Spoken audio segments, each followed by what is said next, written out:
Shalom, shalom. I just want to welcome everyone to the Sabbath Day Conference Call. And this is Barbara serving as your host today, and Brother Pete is here as your co-host. Yeah, welcome aboard. We're so glad to have you all to look at this interesting material today. Well, the title of this is 3 months in a row, and this can never happen on a Gregorian calendar. The Exodus, the Manna, and the Mountain, all three of those months are identical in Scripture. Scripture records details of the Exodus, the Manna, and the Mountain, proving that the calendar of the Bible is lunar, with 3 identical months in a row, something that is not possible on the modern solar Gregorian calendar. The first month. The Exodus. The Israelites were told to kill the Passover lamb on the 14th, the 6th day of the week, and not leaving their houses until the morning. In the 14th day of the first month, at evening, is Yahweh's Passover, Leviticus 23:5. Exodus 12:21 through 23. Kill the Passover lamb, and none of you shall go out of the door of his house until morning, for Yahweh will pass through to strike the Egyptians, and he will pass over you.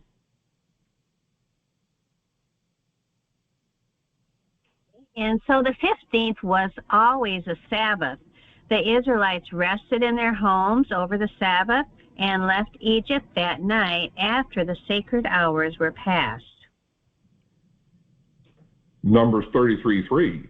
On the 15th day of the first month, on the day after the Pesach, the children of Israel went out with boldness in the sight of all the Egyptians. The second month. The Manna. 1 month after leaving Egypt, Yahuwah sent quail to the Israelites, followed by manna the next morning. The dates given in Scripture reveal that the second month of the year was identical in format to the first month. Exodus 16:1 and 2. And they departed from Elim, and all the congregation of the children of Israel came to the wilderness of Sin, which is before Elim and Sinai.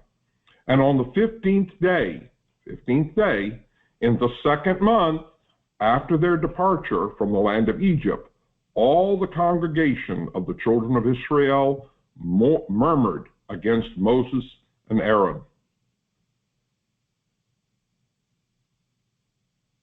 So the children of Israel complained of low food supplies on the 15th. And that night, Yahuwah supplied quail, and the following morning, on the 16th, he sent manna. The Israelites were commanded to gather manna every morning with a double portion on the preparation day, because no manna was to be sent on the Sabbath. Exodus 16:21 through 23. And so they gathered every morning, and so it was on the 6th day that they gathered twice as much. Then Moshe said to them, "This is what Yahweh says, tomorrow is a Sabbath rest." The Israelites complained of low food supplies on the 15th. They received manna on the 16th and every day until the Sabbath. Moses identified the 22nd as a Sabbath when they received no manna. For the second month in a row, the format of the monthly calendar is identical to the first month. The third month. The mountain. Scripture supplies the date that the Israelites arrived at Sinai on the 15th day of the third month. Exodus 19:1.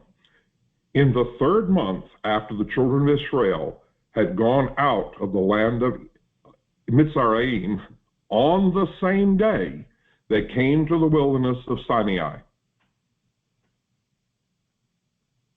Yahuwah would not have broken his own Sabbath by having them travel during the sacred hours of the Sabbath.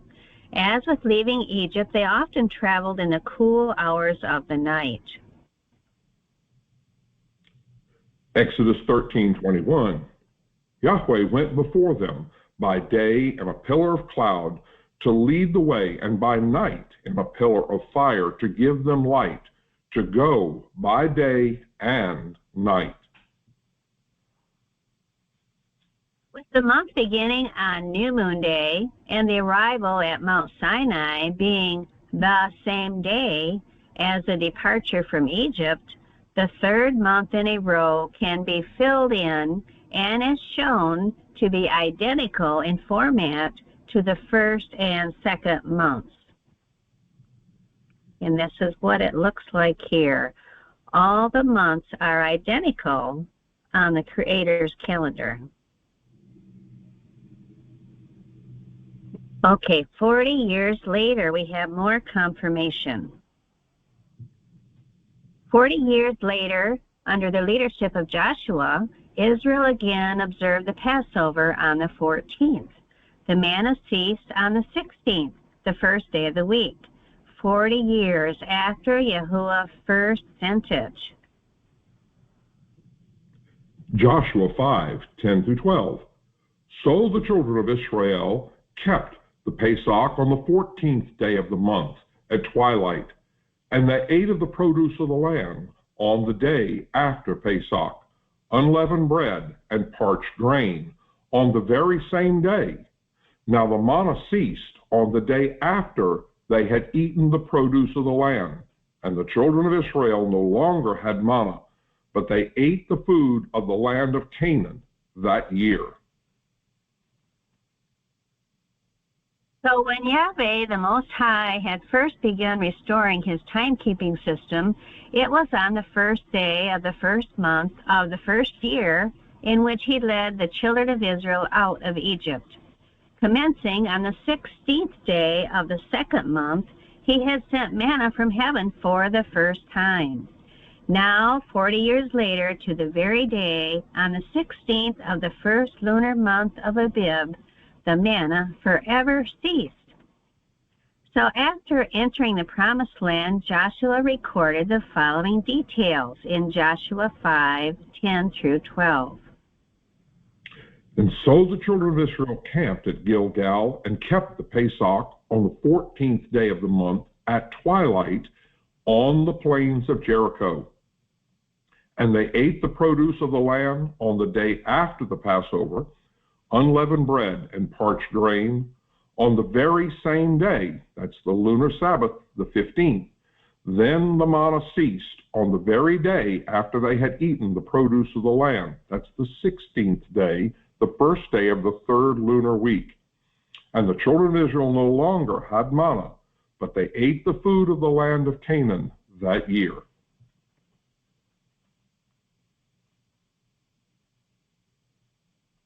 Okay, so here's an explanation. So by divine design, there was only one day when the manna could officially cease. It could not cease on the first, second, third, fourth, fifth, or sixth day of the week because the manna's purpose was to illustrate complete weeks. It could not cease on the sixth day because there would be no unleavened bread for the Sabbath feast day, the last day of a complete week. It couldn't cease on the Sabbath because it was never given on the Sabbath. The only day for the manna to cease was the first day of the week that followed the Sabbath of the 15th, which was the same day of the same month it had first been provided 40 years earlier. Strikingly, the manna ceased on the morning of the 16th when it had originally been expected to commence for the week.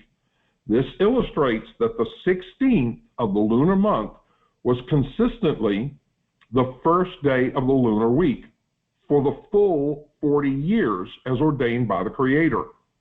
If the 16th was the first day of the lunar week, all these 40 years later, then the 15th, as counted from the new moon, is consistently the authentic and original lunar seventh-day Sabbath each year and every month since that time, and indeed since creation.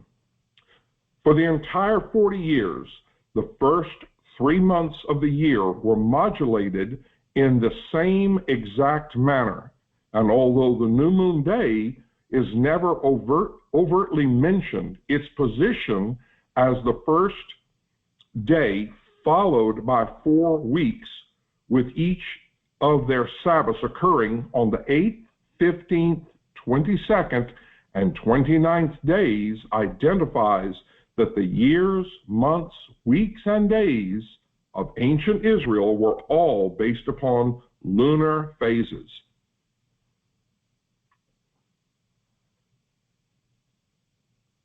So here is more confirmation. 1,500 years later, Yeshua, the true Passover lamb, was also crucified on the 6th day of the week on the Passover. Here it's recorded in John. John 19:31. Therefore, because it was the preparation day, that the body should not remain on the cross on the Sabbath, for that Sabbath was a high day, the Jewish asked Pilate that their legs might be broken.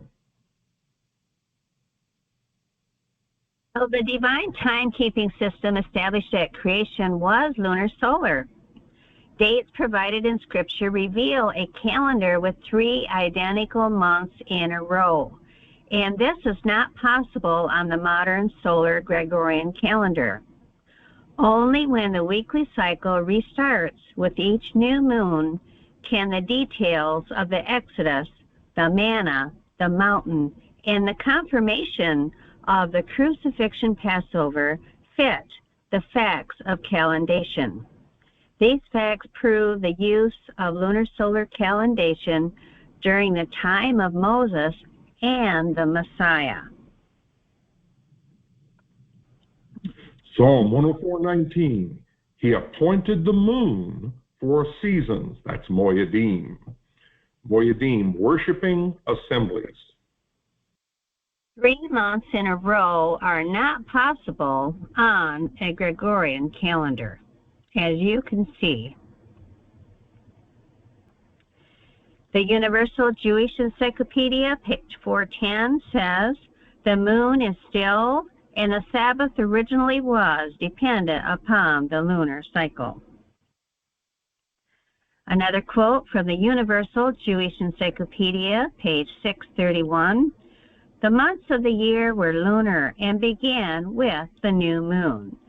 So to access more information about the Creator's calendar, the Sabbath, the weeks, the whole cycle of all the feast days, please go to our website, lunarsabbathday.com.